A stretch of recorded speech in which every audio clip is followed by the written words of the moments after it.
What's up, guys? It is Buick time again. Today we're going to be doing what I thought was going to be 2 axles on this Buick, but it turned a little different halfway through, so let's get to it. I'll show you what we're going to be doing.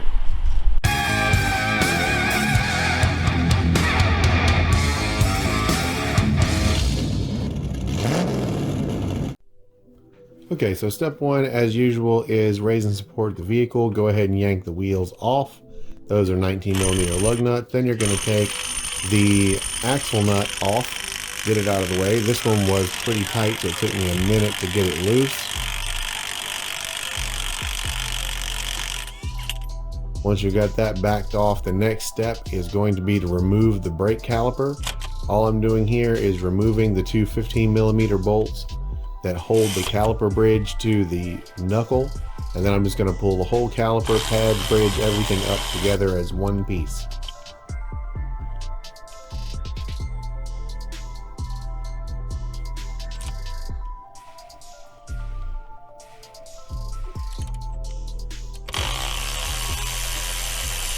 With that out of the way, just secure the caliper somewhere out of the way where it's not going to hang by the hose, because you don't want to accidentally damage the hose. And now you can see here why I'm replacing this axle, by the way. This outer joint tore completely open, slung all the grease out, dried out, and wore very badly. It's not in good shape at all. But the next step you're going to do to replace it is going to be to pull this cotter pin out of the nut that holds the lower ball joint onto the knuckle. Then just unscrew the nut as far as you can. In some cases, the nut will sort of back up against the axle and you'll have to pry the control arm down first, which is what I did here. But sometimes you can get it out. It just depends.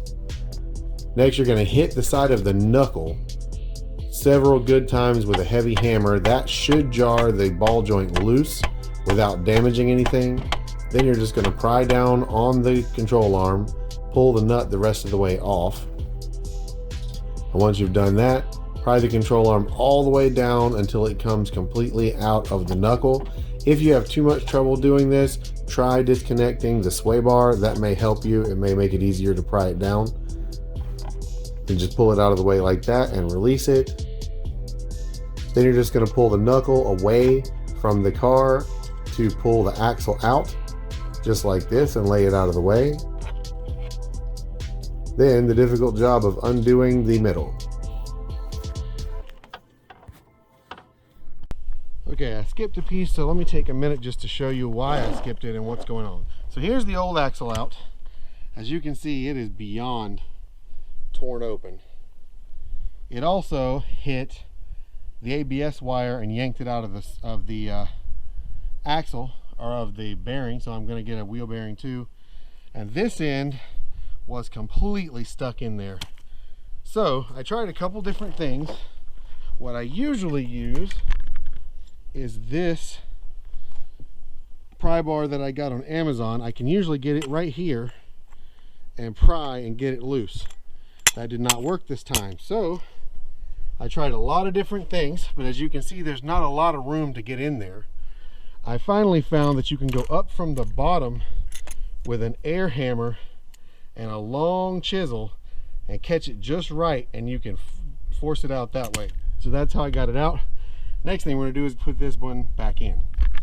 Another little side note, these new Duralast Gold wheel bearings are black.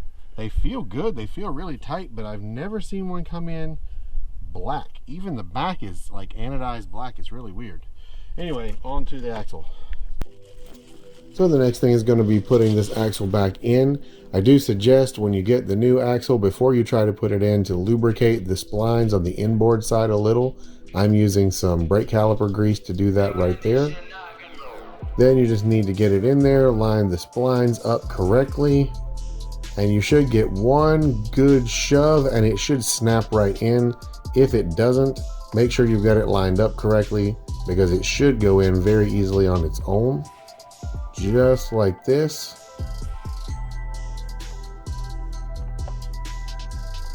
Once you've got that side in, just pull the knuckle back. You should be able to line up the front and put that side in.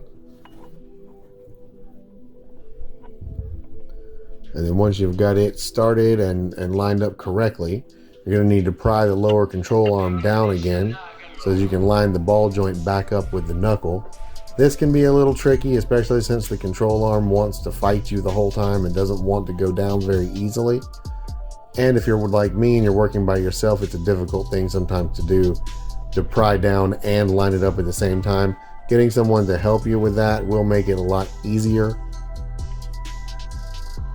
But pretty much once you get the stud started in the hole, even if it doesn't go all the way down, you've pretty much got it.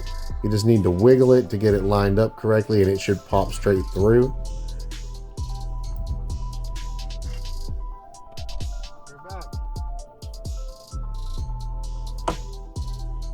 Just like that. Then you're just going to need to start the castle nut on the top of that and tighten it down. Once you get it tightened down all the way, you're going to put the cotter pin back through it. That's just there as a safety measure to make sure that that nut can't back off for any reason. And then of course, do not forget to plug back in your ABS wiring. Once you've done that, you're going to put the rotor back on, bring the caliper back down. Make sure that you do not accidentally flip the caliper all the way back around, because that can cause brake problems. Make sure that you don't kink the hose. Then we're just going to slip the caliper back over the rotor. Reinstall the two 15mm bolts that hold the bridge to the knuckle.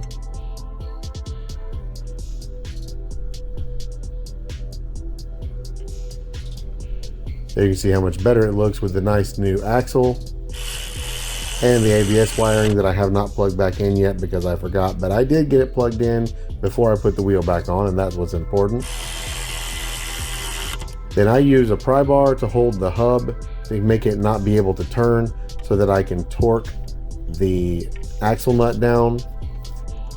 And the torque spec for this nut will be on the screen right now.